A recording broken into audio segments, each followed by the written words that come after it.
Hello, everyone. What we're about to share is the beloved Grimm brothers' fairy tale, Hansel and Gretel. Once upon a time, in the small villages of Germany, there were countless oral stories woven with rich imagination. Yet, as the years passed, those fairy tales began to fade from memory. That's when Jacob and Wilhelm Grimm rose to action. Determined to preserve this national treasure of Germany, they traveled far and wide, collecting stories passed down by word of mouth and compiling them into children's and household tales. In Hansel and Gretel, you'll discover these important messages.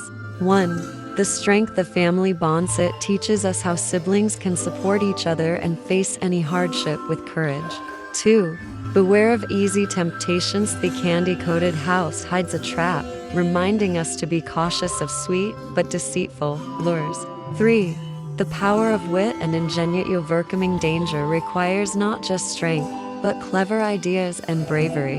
Moreover, when the Grimms gathered these folk tales in 19th century Europe, a time of surging nationalism, it wasn't merely for children's entertainment. They hoped to nurture cultural identity and help people remember what it meant to be truly German.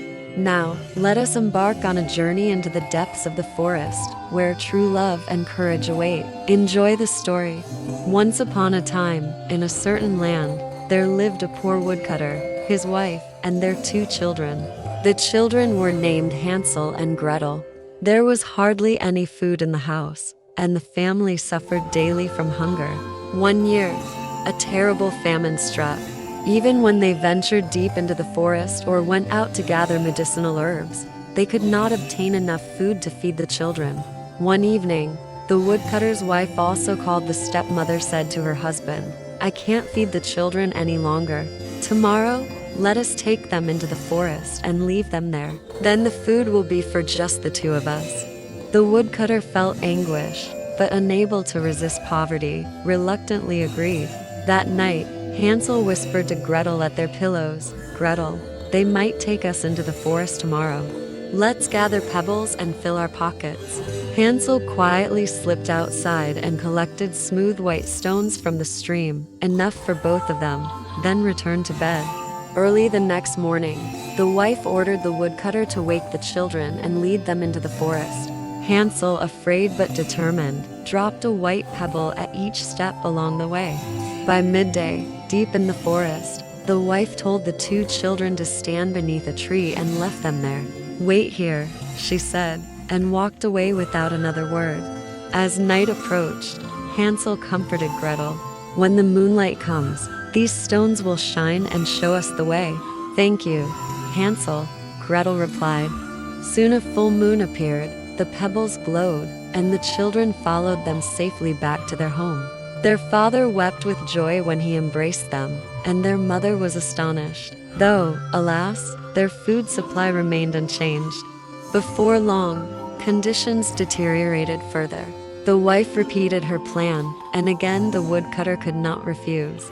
That night, Hansel took handfuls of breadcrumbs made from flour, stuffing them into his pockets. The next morning, led again into the forest, the children dropped breadcrumbs along the path, but forest birds soon ate every crumb. By nightfall, they had no trail to follow. Shivering with hunger and fear, Hansel and Gretel wandered through the dark woods. Exhausted and weeping, they stumbled onward, until suddenly the trees opened and they saw a wondrous house before them. The house was truly made of bread and cake, its windows of sugar panes. Pies and candies lined the roof, filling the air with a sweet fragrance. "I'm so hungry," Gretel murmured. Hansel, trembling, bit into the bread wall. At that moment, the door swung open, and an old woman with white hair peered out, saying kindly, "Come in. There's plenty of delicious food inside." They forgot their fear and entered the house. The old woman set a table piled high with fare, and the starving children devoured every dish. But the old woman was a fearsome witch, who lured children to fatten and then eat them. She locked Gretel in a cage like a prison, and set about feeding Hansel each day to plump him up. One morning, the witch said to Hansel, "Let me feel your finger to see if you're fat enough." Hansel thrust out a thin stick in place of his finger. The witch poked it and said, "Not yet, you must grow fatter to taste best." Thus she tricked him for many days. At last the witch prepared a large cauldron and called Gretel. "Gretel, stoke the fire so we can cook you both together." Gretel feigned obedience, climbing onto the cauldron's rim and saying, "Dear grandmother, the fire seems weak. Please test it yourself to see if it burns hot enough." Hard of hearing, the witch leaned over and thrust her hand into the cauldron's flames.